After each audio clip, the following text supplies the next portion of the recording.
Vaya que qué buena entrevista se aventaron, se aventó Richard del Mexicano en Bélgica y con el Fisgón estuvo bastante buena esta entrevista. Hay muchos temas que resaltar y pareciera que a Felipe Calderón no le molesta eso. Está muy seguro de que va a salir impune, pero mejor para todo esto comenzamos. ¿Qué les parece?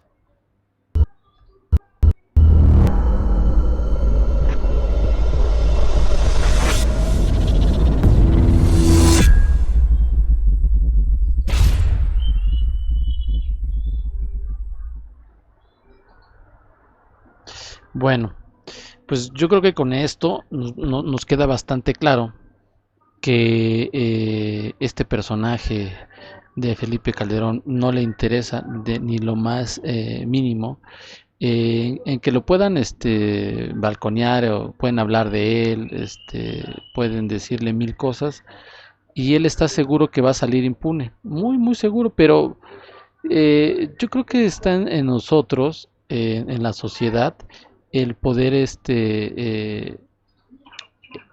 definir qué es lo bueno y qué es lo malo, porque te pueden decir mil veces para cubrir una mentira, para taparle la cara a alguien.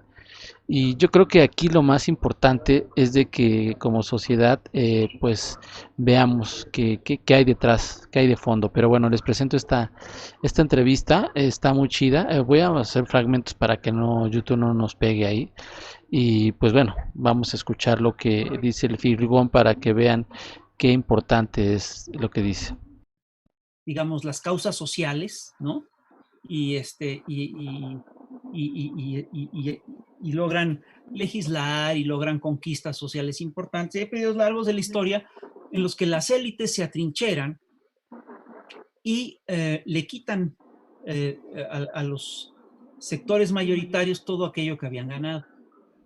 Sin lugar a dudas, la era neoliberal fue un periodo en el cual avanzaron los sectores de la derecha y los sectores sociales fueron perdiendo derechos. Derechos históricos, la jornada laboral de 8 horas, que fue una de las conquistas importantes de principios de finales del 19, principios del siglo XX. En México se conquista en tiempos de la Revolución, ¿sí?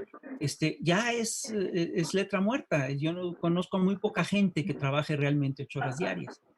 El salario mínimo constitucional, que era un derecho así fundamental, quedó convertido en nada porque hicieron toda una serie de maniobras para que el salario mínimo constitucional no sirviera. El salario acaba de recibir un aumento importante, el aumento más importante de las últimas décadas, y sin embargo está muy lejos de ser lo que debería ser todavía, ¿no? El salario mínimo constitucional tendría que ser lo suficientemente grande como para darle a un jefe de familia los ingresos suficientes para mantener a su mujer, a sus hijos, pagarle casa, habitación, transporte, recreación, educación, cultura, etcétera, ¿no? Vestido, por supuesto, ¿no? Vamos a adelantarlo un poquito porque hay algo más, bueno, todo es importante, pero esto, escuchen. Estados Unidos ponen entredicho no solamente a García Luna y a Felipe Calderón, sino a todos los sectores políticos norteamericanos con los que pactaron García Luna y Calderón. Y esto es muy probablemente parte del rejuego de la próxima elección presidencial. O sea, esto está en favor de Trump. Yo creo, es muy probable que juegue a favor de Trump, ¿no? Y si tú te fijas las declaraciones, es decir, hace poquito la senadora, la ex embajadora Roberta Jacobson, Sí. declaró que sí, que efectivamente, que Calderón sabía de los manejos de García Luna. No se incriminó. Yo hice un video donde decía que se incriminaba ella misma al momento de reconocer, porque es parte y cómplice. A ver, ¿se incrimina o está haciendo control de daños?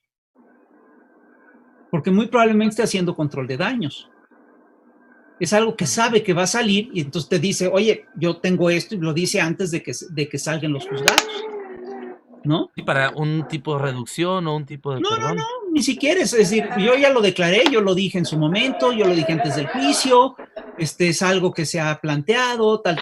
Es decir, yo estoy convencido de que vamos, es decir, el tema de García Luna es un tema muy delicado y a mí sí me gustaría, francamente, que saliera todo a la luz.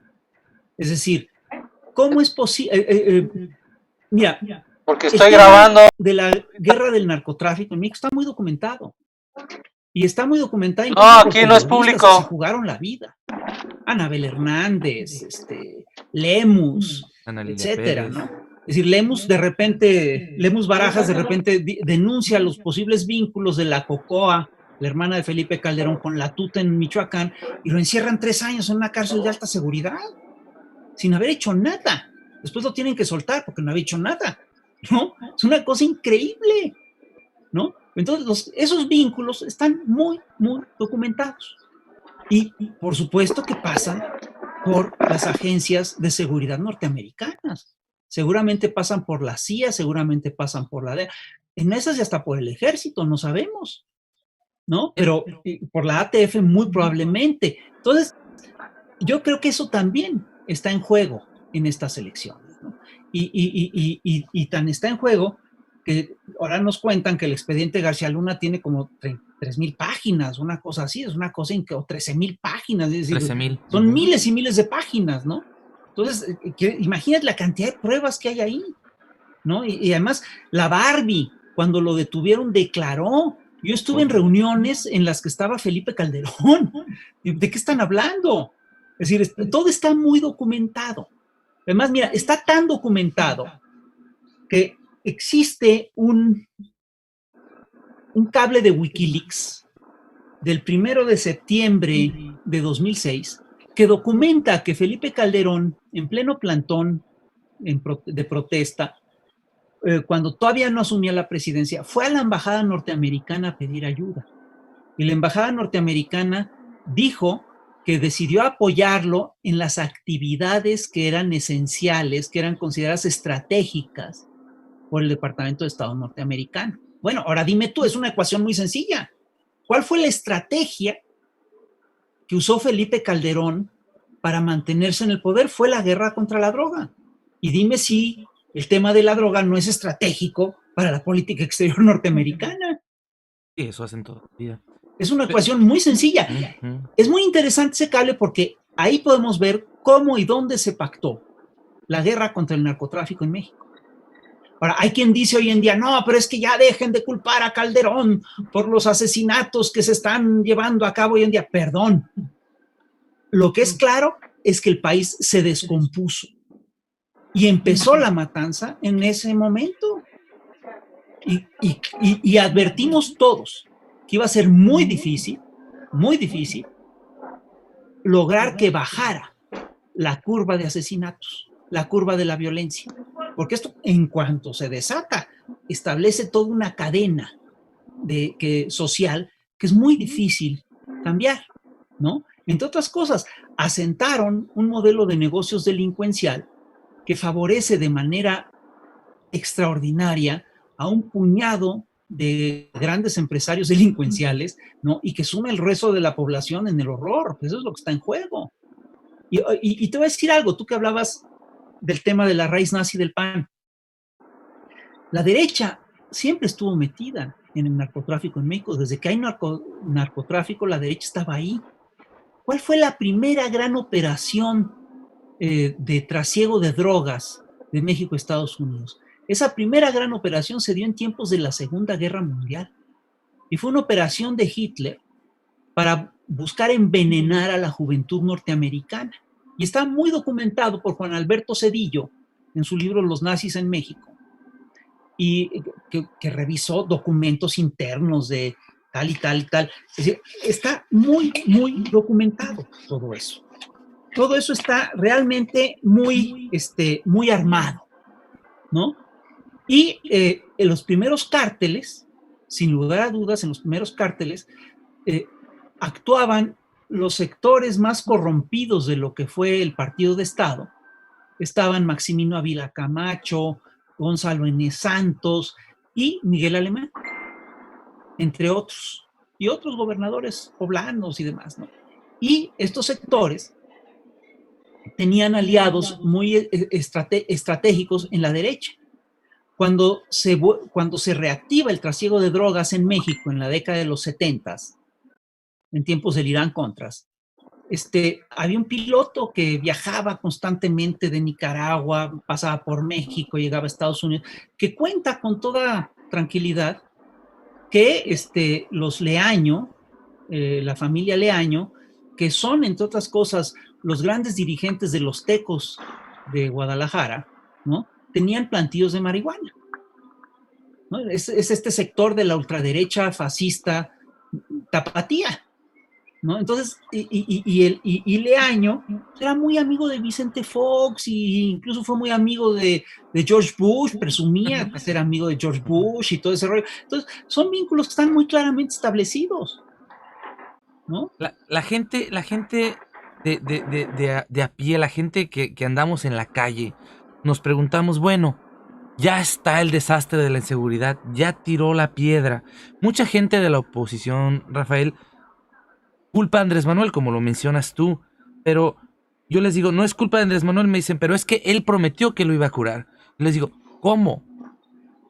Tú con la experiencia que tienes, que has visto todo este desastre que ha ido encrechendo, te hago dos preguntas. Una es, ¿tú crees realmente que vaya a caer Calderón en este sexenio? Y otra es, ¿cómo le hace la gente que no crea aún en Obrador para entender qué se está haciendo para realmente pues reducir esa inseguridad que hay en el país, que es Mira, la inseguridad garrafal? es brutal y la inseguridad, por supuesto, que está ligada, entre otras cosas, a un negocio delincuencial que es muy poderoso. Mientras no se acabe ese negocio, la inseguridad va a seguir. O mientras no se establezcan reglas claras en ese negocio, es decir, no sé, se tiene que hacer algo alrededor del tema, pero el problema ahí es el negocio. Es un negocio que mueve miles de millones de dólares al año, para que nos entendamos. El negocio, el lavado de dinero es muy probablemente la principal fuente de divisas de México hoy en día. Mucho más importante que el petróleo, por supuesto, y mucho más importante que las remesas. Así es. Ahora bien, sin lugar a dudas, primero es decir, el tema es tan de fondo que se tiene que cambiar las bases de la economía nacional para poder empezar a ver resultados concretos. Ahora, sí hay cosas que se están haciendo ya de manera directa y que sí están dando resultados. No son tan rápidos como nosotros quisiéramos, pero están dando resultados.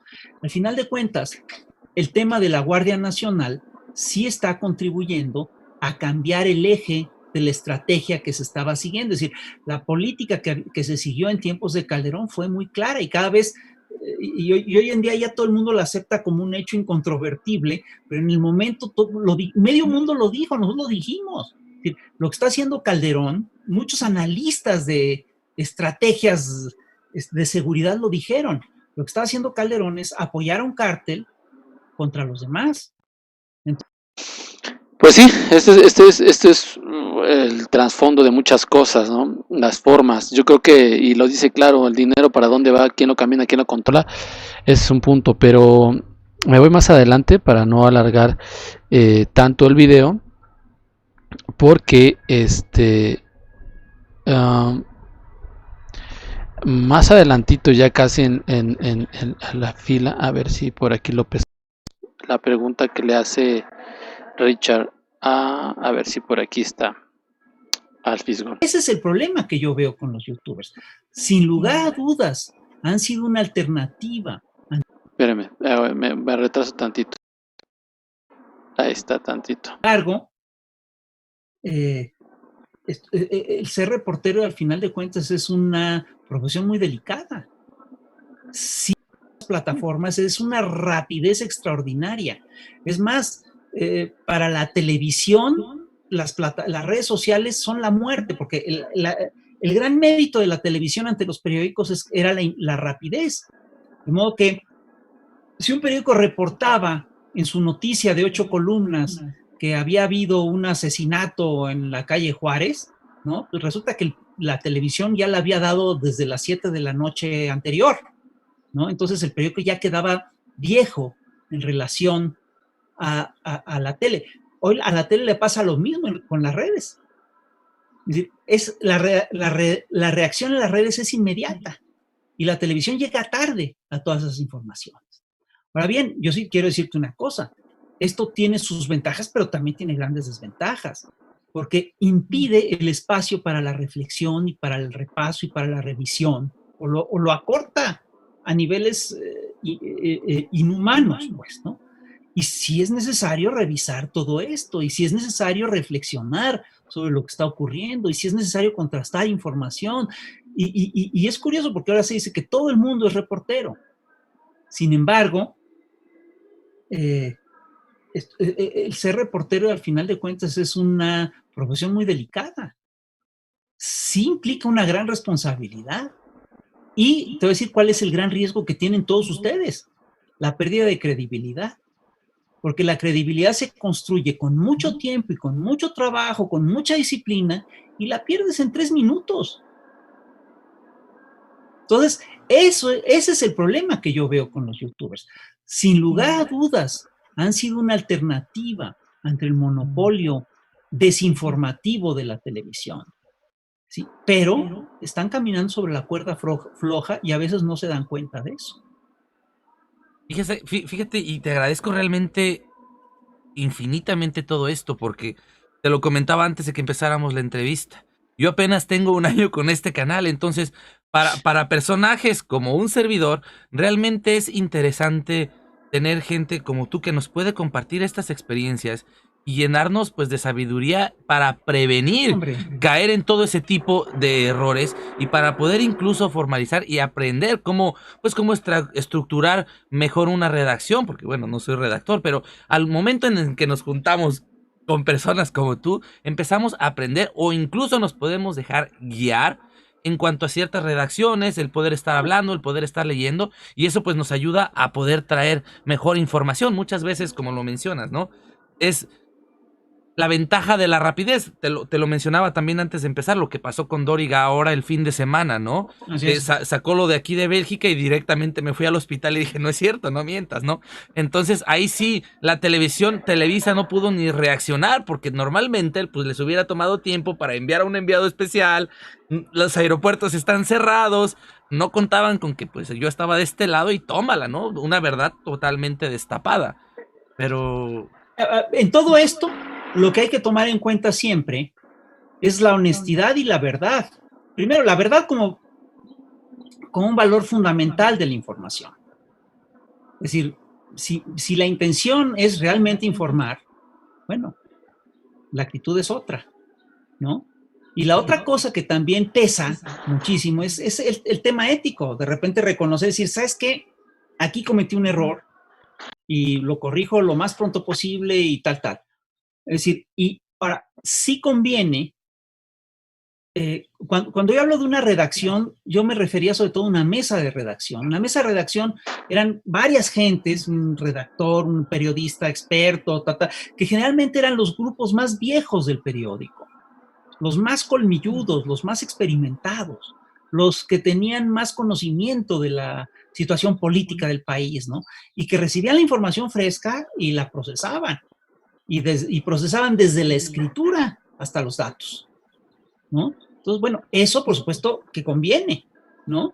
Y sí, lo que a mí me preocupa, sobre todo con los youtubers, es que luego los youtubers no pueden tener eso, ¿no? Y sin embargo, va a llegar un momento en el que lo van a necesitar.